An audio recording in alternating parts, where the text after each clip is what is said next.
Tapi bagi dia, kalau dia cakap pun tak berguna, bahkan ia boleh bawa kepada perkara-perkara yang lebih buruk, lebih dahsyat.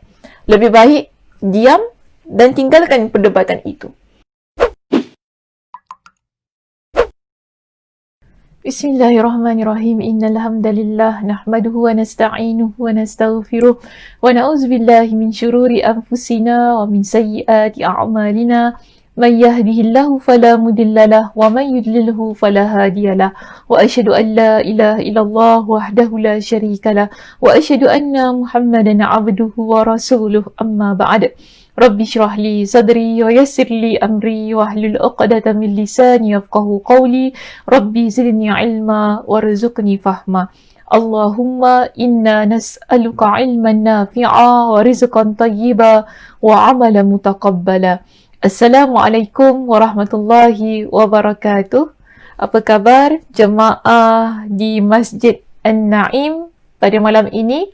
Sihat semuanya? Ya, saya harap semuanya dalam keadaan yang sihat. Dan Alhamdulillah, hari ini kita bertemu sekali lagi untuk menyambung perbincangan kitab kita, iaitu kitab Wiqayatul Insan. Ya, kitab inilah. Okay. Dah buruk sikit buku saya ni. Okey, kitab ini. Ruqyah, jin, sihir dan terapinya. Tapi kita bukanlah nak bincang tentang ruqyah, jin, sihir dan terapinya tu. Cuma ialah bagaimana kita ini sebagai hamba Allah dapat mengenal musuh kita dan apa-apa perkara yang boleh menjerumuskan kita kepada perangkap dia. Jadi, hari ini kita masih lagi membincangkan tentang apa? Benteng ghaib. Okey, kita bincangkan tentang benteng ghaib dan masih lagi pada subtopik yang sama, iaitu menjaga lisan. Namun penjagaan lisan kita pada malam ini kita akan masuk pada poin yang keempat. Ya, poin kita yang keempat iaitu bertajuk menjaga lisan dari perdebatan. Kita berada di halaman 412 di dalam kitab ini. Okey, baik. Kita mulakan perbincangan kita pada malam ini dengan sebuah hadis daripada Nabi SAW yang mana Nabi SAW ada menyebutkan di dalam sebuah hadis yang diriwayatkan oleh Imam Abu Daud. Nabi kata begini. Hadis ini ada dalam kitab kita, ya. Okey. Juga diletakkan di perenggan yang pertama sebagai pembukaan kepada perbincangan untuk topik menjaga lisan dari perdebatan dan perbantahan. Baik, Nabi SAW bersabda, Ana za'imun bi baitin fi rabadil jannah. Liman taraka al-mira'a wa in kana muhiqqan. Wa bi baitin fi wasatil jannah liman taraka al-kadhiba. وإن كان مازحا وببيت في أعلى الجنة لمن حسن خلقه. Apa maksudnya di sini? Ya, maksudnya di sini ialah kita lihat Nabi SAW ada memberikan jaminan kepada umat baginda yang melakukan beberapa perkara ini. Apakah jaminan yang Nabi SAW berikan? Baik, kita lihat pada terjemahan hadisnya. Nabi SAW ya, dalam hadis yang diriwayatkan oleh Imam Abu Daud dengan status hadis yang hasan, Nabi kata begini, aku akan menjamin rumah. Ya, aku akan menjamin sebuah rumah. Ada tiga rumah yang terdapat dalam syurga ini. Kita panggil sebagai kedudukan-kedudukan yang berbeza. Pertama, Nabi kata apa? Aku akan menjamin sebuah rumah di bahagian tepi syurga bagi seseorang ataupun bagi orang yang meninggalkan perdebatan walaupun dia benar. Seterusnya, dalam hadis ini, Nabi kata apa? Aku akan menjamin sebuah rumah di tengah syurga bagi seseorang yang meninggalkan dusta walau dia bergurau. Dan seterusnya yang ketiga, Nabi sebutkan di sini, aku juga menjamin sebuah rumah di dalam syurga yang mana tempatnya paling tinggi untuk siapa? bagi seseorang yang berakhlak baik. Tapi di sini, ya, yang ingin kita fokuskan ialah pada poin kita yang pertama itu, yang warna biru tu. Ya, yang warna biru itu ialah berkenaan dengan jaminan Nabi SAW kepada seseorang yang mana dia meninggalkan perdebatan, ya, walaupun dia betul, walaupun dia di pihak yang benar. Dia tinggalkan perdebatan itu kerana perdebatan itu tidak memberikan manfaat bagi diri dia. Lalu dia tinggalkan perdebatan tersebut. Nabi kata apa? Aku jamin untuk dia dengan sebuah rumah di tepi syurga. Di bahagian tepi syurga, di bahagian bawah syurga. Kita tak perlu sekarang ni, ya, jemaah, kita tak perlu nak fikir rumah kita dalam hal ini, ialah kalau kita nak yang tengah boleh, nak yang paling tinggi juga bagus, nak yang ketiga-tiganya pun boleh juga. Tak ada masalah. Sekarang yang paling penting ialah jaminan. Satu perkara yang Nabi garanti untuk kita dapat ialah rumah dalam syurga. Tak kira, kita tak kisah. Yang penting dalam syurga. Tak kira bawah ke tepi atas lah. Tapi kalau kita nak yang di tengah, kita nak yang di atas, kita nak ketiga-tiganya sekali, Alhamdulillah, dipersilakan, bagus juga. Ya, maknanya tidak menjadi masalah kita nak ketiga-tiganya sekali, boleh. Cuma untuk konteks perbincangan kita pada malam ini, kita sedang membincangkan tentang orang yang meninggalkan perdebatan.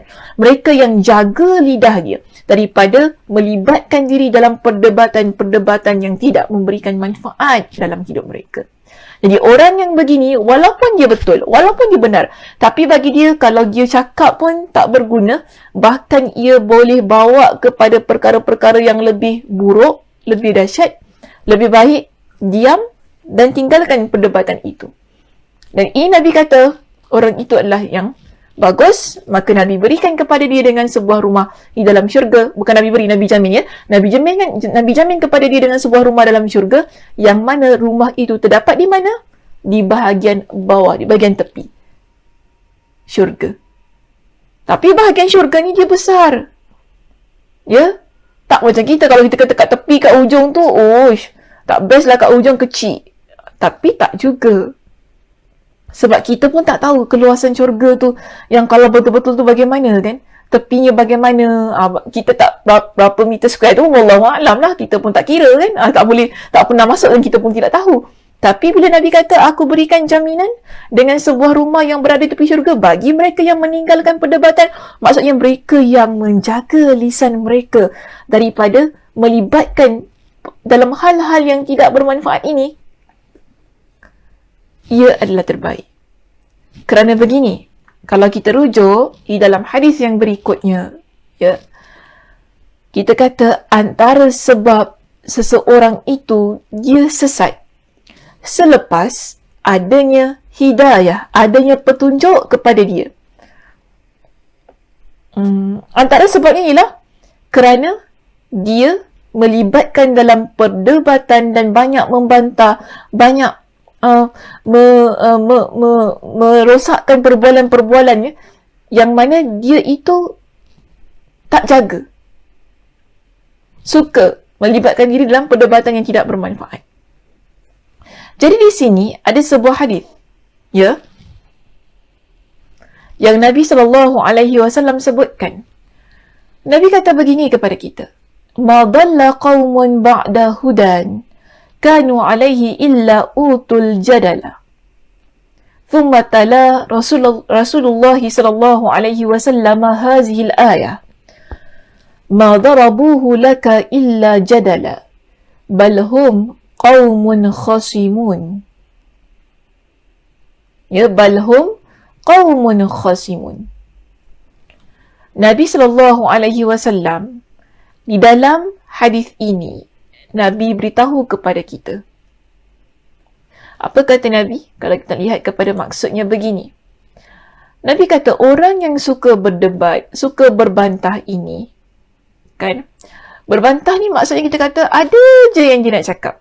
Kita cakap A, cakap B, cakap B, cakap C, cakap D, dia terus pergi kepada Z, kan? Akhirnya macam malas lah nak layan, begitulah orang yang suka berbantah.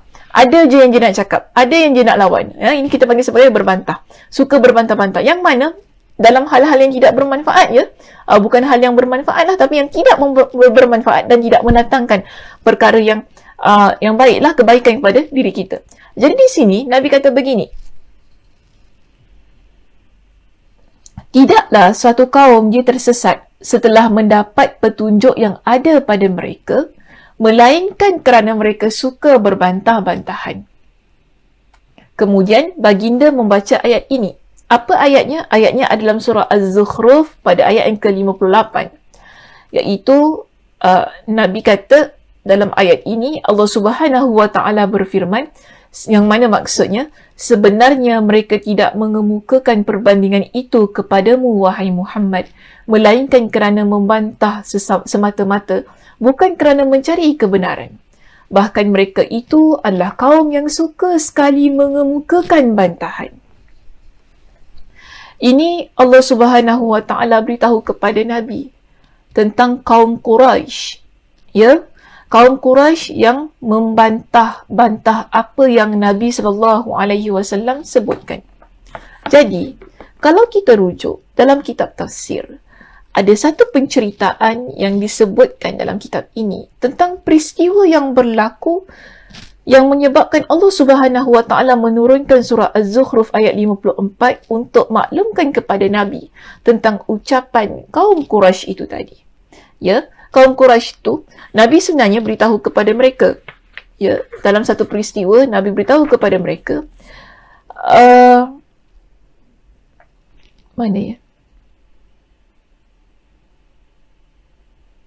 Dah hilang dah. Minta maaf ya sebentar ya. Tadi saya dah tandakan.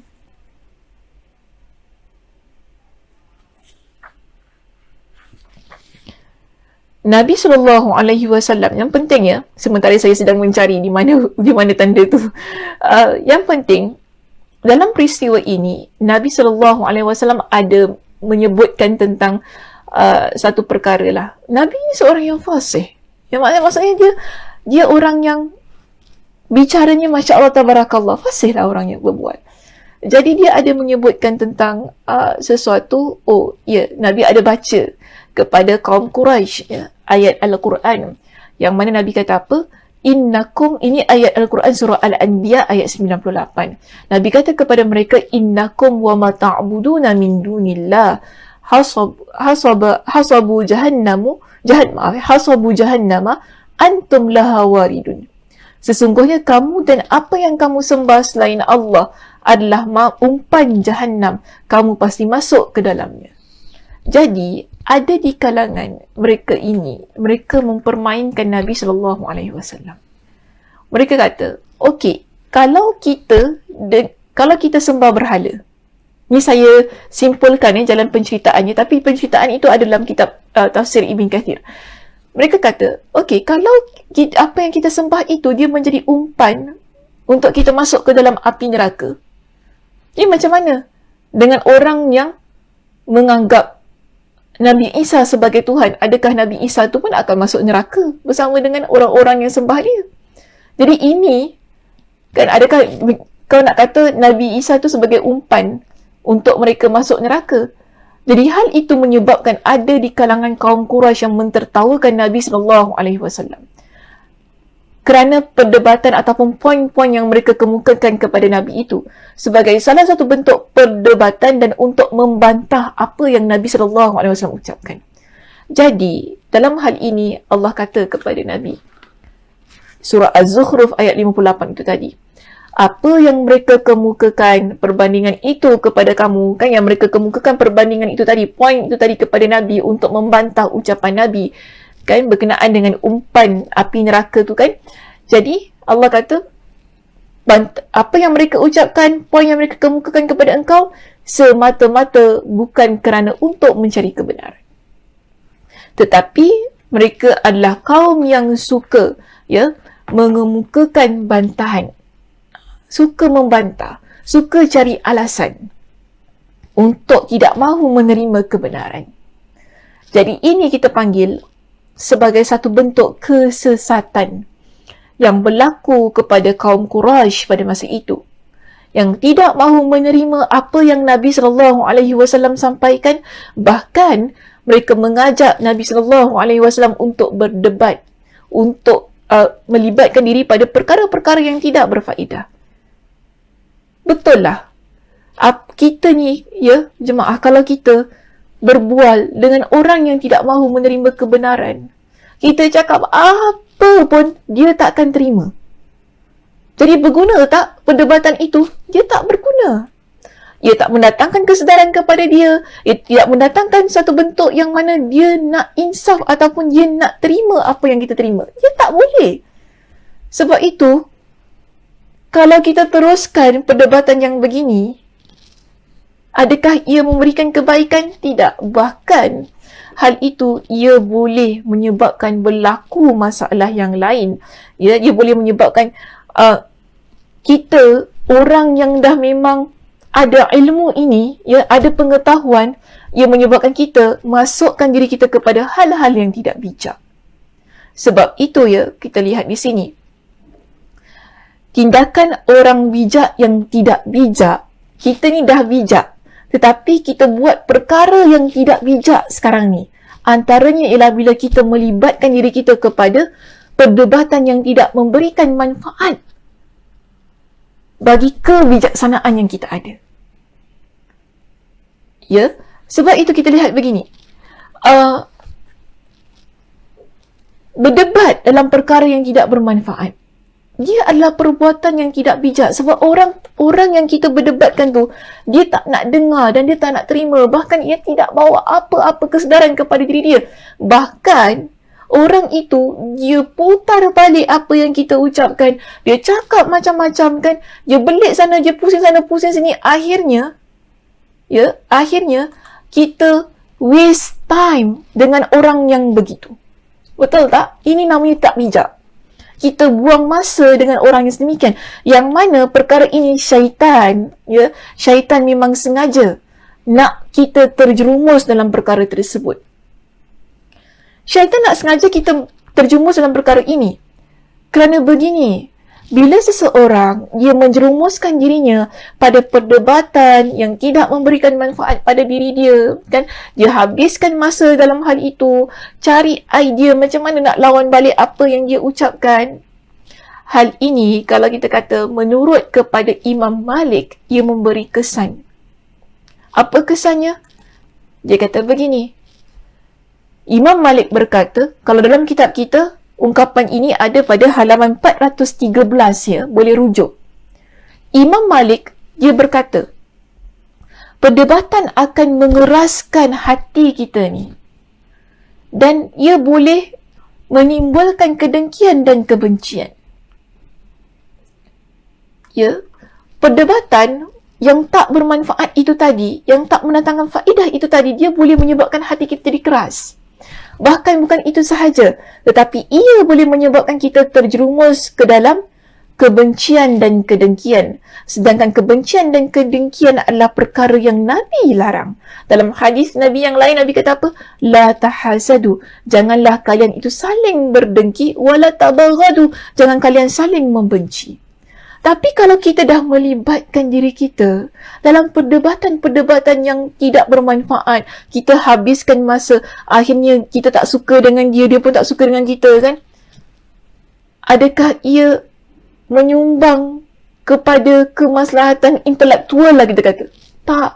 Contoh saya kata, kadang-kadang kita ni suka berdebat di Facebook, suka berdebat di IG, di ruangan komen tu kan, kan ada kan nanti orang cakap ini, ada kita, kalau kita baca ruangan komen tu kan, saya taklah ikuti perdebatan yang tak bermanfaat ini, ya. Tapi kadang-kadang bila kita baca orang yang komen-komen di Facebook lah, kalau kita nak lihat kepada konteks kita pada hari ini, di Facebook, di Instagram, kan di social media lah, di WhatsApp, contohnya WhatsApp group. Betul tak? Debat lah, maksudnya dia pendapat, dia keluarkan satu komen, yang ini tak puas hati, komen lagi. Dia tak puas hati, komen lagi. Akhirnya, adakah ia menguntungkan kita? Sama juga di WhatsApp group. Gaduh dalam WhatsApp group.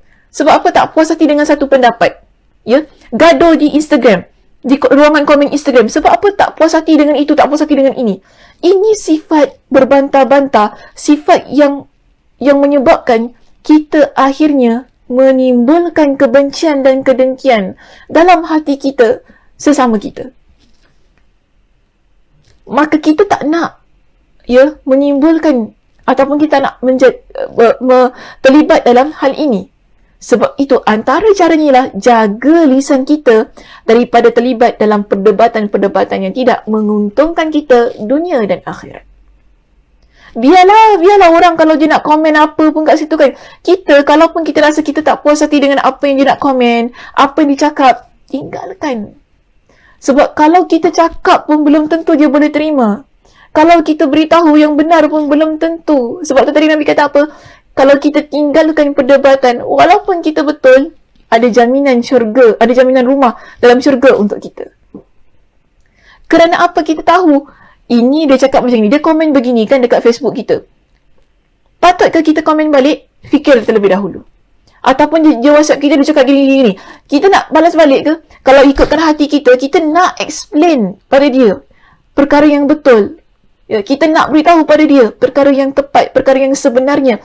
Tapi kadang-kadang tak guna. Sebab kita tahu, kita cakap ini, dia akan cakap ini. Kita cakap itu, dia akan cakap ini pula. Yang akhirnya, kita dan dia jadi bermusuh. Kita dan dia berada dalam keadaan yang tidak baik. Maka terbaik tinggalkan sahaja perdebatan itu. Tinggalkan sahaja perdebatan itu. Ataupun tinggalkan sajalah komen-komen tu. Tak perlu kita nak ambil kira. Tak perlu ambil pusing. Sebab nanti kalau kita cakap, kita pula lidah kita ni kan, kita pula jadi dosa. Betul tak? Kalau cakap yang sakitkan hati dia, jadi dosa pula kita ni. Sudah. Tinggalkan sahaja. Okay, itu lebih baik. Ya, itu lebih baik. Baik, di sini kita ada pendapat daripada Umar bin Khattab yang saya kira merupakan nasihat lah yang beliau berikan kepada kita. Umar bin Khattab di sini dia pesan kepada kita supaya kita ni menjadi seorang penuntut ilmu ya. Jangan kita menuntut ilmu, jangan kita belajar ilmu ini kerana 3 perkara. Dan jangan pula kita tak nak belajar ilmu kerana 3 perkara. Apakah 3 perkara itu? Jadi yang Umar bin Khattab, dia kata begini. Kita kalau nak belajar, belajar betul-betul. Okey? Jangan kerana kita ni belajar sebab kita nak jadi orang yang boleh berdebat. Kenapa kita belajar? Kenapa awak belajar? Ialah jadi kalau orang cakap ini, saya tahu saya nak cakap apa. Jadi kalau orang cakap gitu, saya tahu macam mana saya nak reply pada dia kan. Biar dia tu tahu ilmu saya ni macam mana. Ini tak bagus. Tujuan kita belajar bukan begitu. Ya. Tujuan kita ada ilmu bukan kita nak menundukkan orang lain dengan pendapat kita, dengan percakapan kita, dengan perbincangan yang kononnya kita rasa itu betul. Bukan begitu tujuan kita belajar. Jadi Umar bin Khattab di sini dia pesan pada kita, jangan belajar kerana kita ni nak jadi orang yang pandai berdebat, yang boleh menundukkan orang lain dengan poin-poin yang kita ada, ataupun untuk kita berbantah-bantah. Yang mana kita tak boleh terima pendapat orang lain lalu kita cakap A, kita tak terima pendapat orang lain kita cakap B, tak boleh terima cakap C, sampailah orang tu senyap. Itu yang kita nak bila kita belajar. Yang Umar kata apa? Jangan belajar kerana hal yang sedemikian. Dan juga jangan belajar ilmu ini kerana kita nak riak. Supaya orang tahu kita ni pandai bercakap. Supaya orang tahu kita ni pandai berdebat. Supaya orang tahu kita ni pandai lah nak tepis balik apa yang dia cakap. Ini riak namanya. Jadi itu pesanan Umar bin Khattab kepada kita. Jangan belajar kerana 3 niat ini. Dan jangan pula kita ni tak nak jadi orang yang belajar. Betul kata Umar bin Khattab ni. Kadang-kadang kita pun ada problem juga. Ya? Orang yang nak belajar lain, orang yang tak nak belajar pun lain. Kan? Walaupun kita kata kuliah dah online ni, tapi ada masih lagi orang yang tak nak belajar. Lepas ni tak tahulah ada ke orang kata tak ada orang nak ajar saya. Allahuaklam lah. Kalau ada orang cakap begitu tak tahulah. Memang dah tak boleh nak kata apalah tu. Maka kita pun diam tu lebih selamat lah katanya kan. Memang lebih selamat kalau diam. Dan kalau cakap tu pun, lah tak tahu nak kata macam mana. Ada lagi orang masih lagi mesej, mana yang nak cari kelas mengaji? Mana lagi yang nak cari orang mengajar? Padahal, Masya Allah, Tabarakallah, kuliah berderet-deret dekat Facebook. Buka saja Facebook, kalau kita follow mana-mana masjid, Masya Allah, Tabarakallah, kita akan lihat kuliah berderet-deret di ruangan Facebook kita. Jadi ada ke soalan kat mana saya nak belajar? Soalan yang bagi saya dah tak valid dah sekarang ini. Ya? Mungkin bagi saya itu adalah alasan. Bagi setengah orang lah ya, tak semua. Jangan salah faham pula statement saya ni ya. Tak semua, tapi mungkin ia adalah sebagai alasan. Yang mana tak tahulah nak belajar mana, entah tak tahu nak belajar mana. Padahal ilmu itu ada di depan mata kita. Jadi Umar bin Khattab kata gini, kita jangan jadi orang yang tak nak belajar kerana 3 perkara. Kita malu, kita rasa kita dah cukup bagus, kita rasa kita cukup berilmu, dan kita reda dengan kebodohan kita. Ya?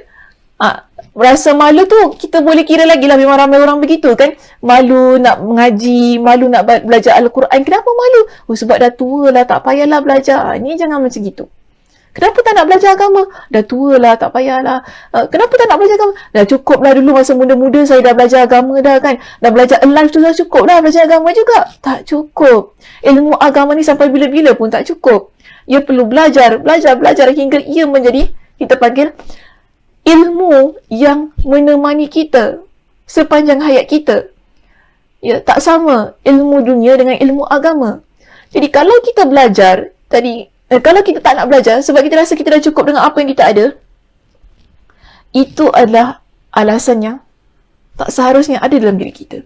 Ataupun kita tak nak belajar sebab kita reda. Dan saya tak pandai nak buat macam mana. Itu kan dia reda lah, kebodohan dia. Dan saya tak nak belajar nak buat macam mana. Dan saya tak nak belajar pula. Dan saya tak pandai nak buat macam mana. Reda lah. Dan Allah jadikan saya macam gini, bodoh. Kan?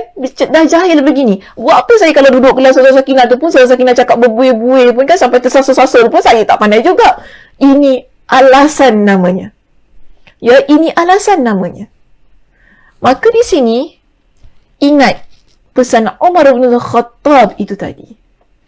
Kalau kita nak belajar, jangan kita belajar kerana kita nak berdebat, kerana kita nak membantah, dan kerana kita nak riakkan dengan ilmu kita.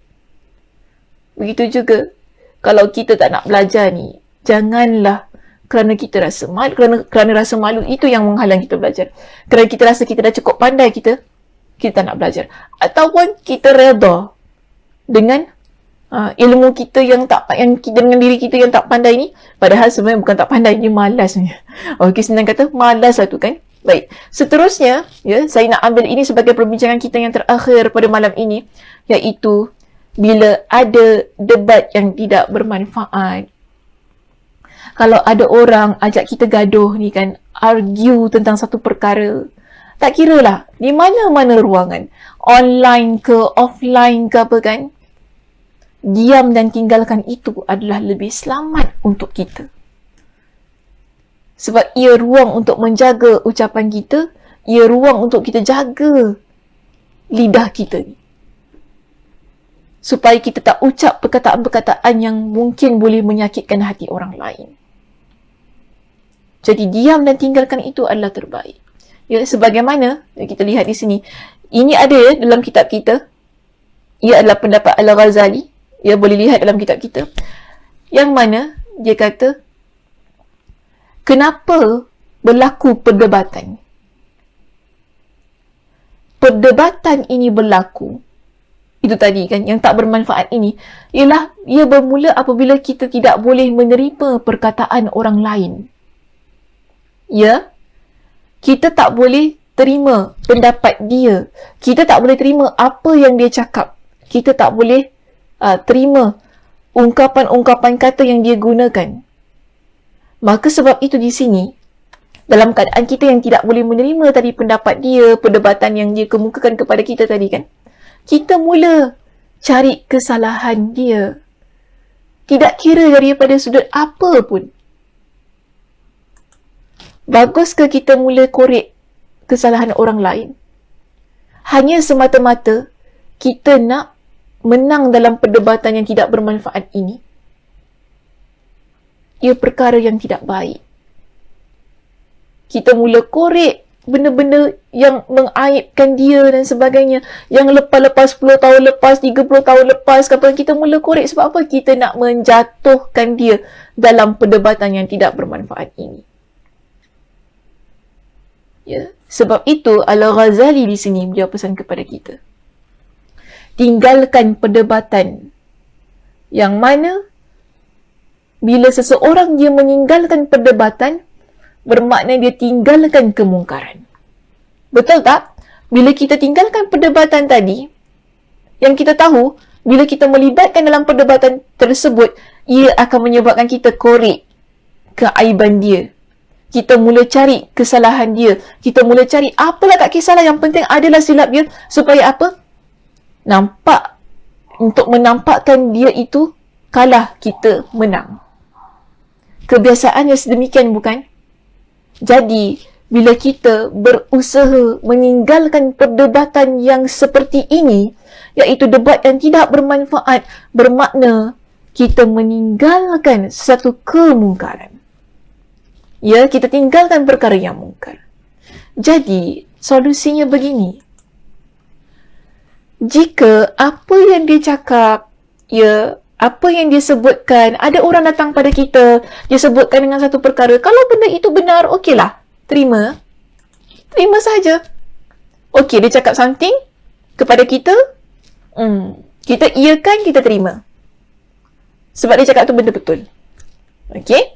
Tapi, kalau apa yang dia sebutkan itu adalah perkara yang salah, dan apa yang dia sebut pun tak adalah kena-mengena dengan perkara agama, kan? Jadi, diam itu adalah terbaik. Ya, diam itu adalah terbaik. Supaya apa? Kita tak pergi lebih jauh kepada perkataan-perkataan yang mungkin tidak baik, perkataan-perkataan yang mengguriskan hati, perkataan-perkataan yang mungkin kita kata sampai kita maki orang lain, sampai kita ucapkan perkataan-perkataan yang mengaibkan dia. Jadi kalau kita memilih untuk berdiam, Masya Allah Tabarakallah, kita telah memilih satu pilihan yang terbaik untuk diri kita, dunia dan akhirat. Okey? Baik, itu sahaja perbincangan kita untuk malam ini. Terima kasih saya ucapkan kepada semua yang mengikuti pengajian kita di Masjid An-Naim. Terutamanya lah kuliah saya ya pada malam ini. Mudah-mudahan ya istiqamah untuk kita terus mengikuti perbincangan berkenaan dengan bagaimana untuk kita mendinding diri kita daripada gangguan jin dan syaitan. Dan kita, jangan lupa, kita berada dalam perbincangan ataupun dalam bab benteng ghaib. Fokusnya pada menjaga lisan. InsyaAllah kita bertemu pada minggu hadapan. Ya, untuk membincangkan satu lagi subtopik tentang menjaga lisan. Ya, poin kita yang kelima. Apa itu poin yang kelima? Kita jumpa pada minggu hadapan. Saya tutup dengan tasbih kafarah. Subhanakallahumma wa bihamdika asyhadu an la ilaha illa anta astaghfiruka wa atubu ilaik. Assalamualaikum warahmatullahi wabarakatuh.